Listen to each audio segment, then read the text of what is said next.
UP के deputy CM Keshav Prasad Maurya ने news 18 से खास बातचीत में बड़ा दावा किया। केशव प्रसाद मौर्य ने कहा कि आने वाले वक्त में मोदी जी के नेतृत्व में पीओके में भी भारत का ही तिरंगा लहराएगा।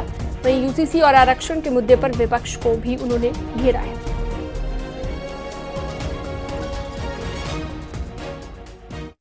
उत्तर प्रदेश के उप मुख्यमंत्री केशव प्रसाद मौर्य जी। केशव जी, लोकसभा चुनाव आखिरी दौर पर है, आखिरी चरण की वोटिंग है, लेकिन आपके लिए ये जो चरण है वो बहुत ही महत्वपूर्ण कह सकते हैं और चुनौतीपूर्ण कहा जा सकता है। कैसे देखते हैं, क्योंकि 13 सीटें आसान नहीं कही जा रही है। देखिए, हमारे लिए हर चरण महत्वपूर्ण है, लेकिन चुनौती हो या ना हो, हम लोग उसे चुनौती मान करके अपने मेरा बूथ सबसे मजबूत के संकल्प के साथ हमारा एक एक कार्यकर्ता 2024 में कमल खिलाने के लिए दिन रात मेहनत कर रहा है। और इसी के कारण से भारतीय जनता पार्टी अपने गठबंधन के साथ उत्तर प्रदेश में 80 की 80 और देश में 400 पार तीसरी बार मोदी सरकार बनाने के लिए जीत रही है। और विपक्ष तो हवा में उड़ रहा है, धरातल पर उनका कुछ नहीं।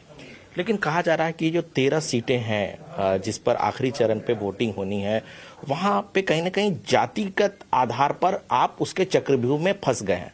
भारतीय जनता पार्टी किसी चक्रव्यूह में नहीं फंसी है, फंसा है विपक्ष। क्योंकि भाजपा जाति के आधार पर नहीं, विकास के आधार पर, सुशासन के आधार पर, गरीब कल्याण के आधार पर, महिला सशक्तिकरण के आधार पर, किसानों के उत्थान के आधार पर, नौजवानों के उज्जवल भविष्य के आधार पर चुनाव लड़ भी रही है, चुनाव जीत भी रही है। समाजवादी पार्टी गुंडागर्दी का पर्याय है, कांग्रेस पार्टी भ्रष्टाचार का पर्याय, ओबीसी एससी एसटी के अधिकारों पर डाका नहीं डालने देगी। और अगर उत्तर प्रदेश में भी इस प्रकार का कोई भी गड़बड़ है तो उसकी भी समीक्षा 4 जून के बाद हम लोग करेंगे।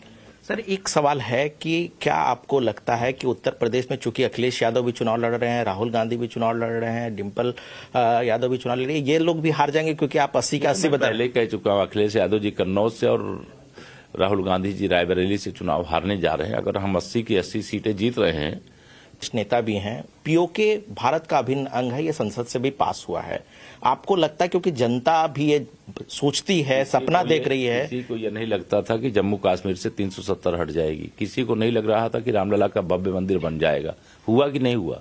मोदी जी के नेतृत्व वाली सरकार के समय हुआ। जिनको अभी ये नहीं लग रहा है कि पाकिस्तान के कब्जे वाले कश्मीर में तिरंगा फहराएगा, आप देखिएगा वही लोग ये अपनी आंखों से देखेंगे कि माननीय नरेंद्र मोदी जी के नेतृत्व वाली सरकार ने पीओके पर भी तिरंगा फहरा दिया। काशी में बाबा विश्वनाथ जी का धाम, जिसके सारे प्रमाण स्पष्ट तौर से जैसे अयोध्या में दिखाई दिए थे, यहाँ दिखाई दे रहे हैं। न्याय होगा, यहाँ पर भव्य मंदिर बनेगा। और मेरे कान्हा की जन्मभूमि जहाँ पर ईदगाह बनाई गई है, वहाँ भी सारे साक्ष्य मौजूद हैं, वहाँ पर भी भगवान श्री कृष्ण की जन्मभूमि बनेगी। हमारा संकल्प, हमारा वादा, हमारी विचारधारा जो थी, हम उस पर डटे हुए हैं। सामान्य नागरिक संहिता लाने का देश से वादा किए थे, तीसरी बार मोदी सरकार में वह भी लाने का काम करेंगे।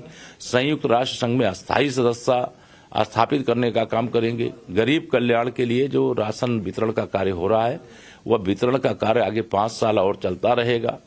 गरीबों को आवास बनता रहेगा, सम्मान निधि मिलती रहेगी। यह चारों तरफ एक संदेश है और झूठ बोलने के आधार पर कोई राजनीतिक पार्टी का भविष्य नहीं। सवाल, उत्तराखंड में यूसीसी लागू कर दिया गया, क्या उत्तर प्रदेश भी आगे आने वाले वक्त में? पूरे हिंदुस्तान में लागू करने का हमने संकल्प पत्र में वादा किया हुआ है।